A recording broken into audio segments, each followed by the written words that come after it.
आज के दिन मैं तो हर बार यही कहती हूँ कि डोगरा साहब मेरे पिताजी ज़रूर थे, लेकिन वो पूरे जम्मू कश्मीर लद्दाख के लिए उन्होंने कोई भी भेदभाव नहीं किया।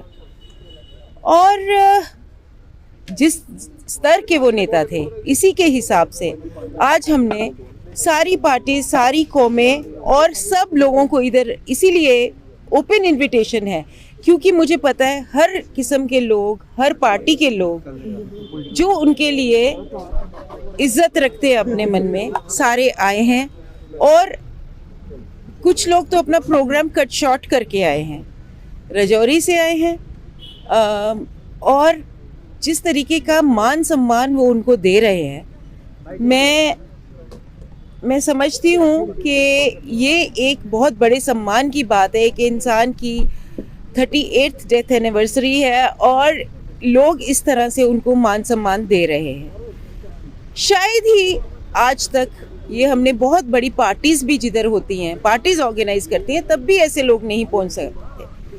हमारा परिवार है इधर, क्योंकि हमने जो ट्रस्ट बनाया है उसमें हमारे फैमिली मेम्बर्स भी हैं, बाहर के मेम्बर्स भी हैं, लेकिन जो प्रेम और जो भाव और जो मान सम्मान आज भी हमको मिलता है वो इधर से मिलता है। आज मैं इस चीज़ की स्पेशल चीज़ जो बोलूँगी कि राउंड अबाउट जो है, मुझे नहीं लगता पापा की श्रद्धांजलि कोई भी पूरी हो सकती है राणा साहब को याद किए बिना। राणा साहब ने ये राउंड अबाउट इसलिए चुना, वो उन्होंने एक ही राउंड अबाउट की लुकिंग आफ्टर ली टेक 1 में, क्योंकि वो पापा को अपने आदर्श मानते थे। और मैं पापा की एक छोटे भाई के माफिक मैं उनको देखती थी और पापा की बहुत सारी आदतें मुझे उनमें नजर आती थी। किसी भी जो भी दुखी इंसान उनके पास जाता था उसको बड़ा सूद करके भेजते थे। मुझे बहुत खुशी है कि राणा साहब के नहीं होने पे मैं जो डर रही थी, लेकिन उनकी बेटी देवयानी ने उस कार्यभार को इतने अच्छे से संभाला। मैं दिल्ली में थी मैं दिल्ली में थी, लेकिन उसने मेरे को पूछती रही, बुआ जी मैं कैसे कर सकती हूँ, मैं क्या कर सकती हूँ, ऐसा नहीं लगना चाहिए। और मुझे लगता है कि साफ़ सफाई रात को 10:30-11 बजे मुझे इसने वीडियो भेजी कि बुआ जी मैं राउंड अबाउट देख के आई हूँ, पूरा हो गया है।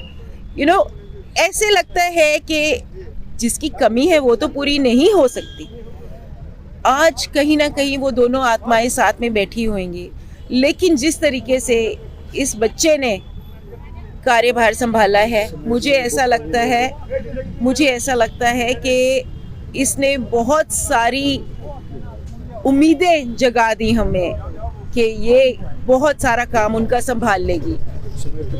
सुमेर खजूरिया जी ने पापा पे एक किताब लिखी है जो कि हम चाहते हैं कि नेक्स्ट डेथ एनिवर्सरी तक हम प्रिंट करा के देंगे।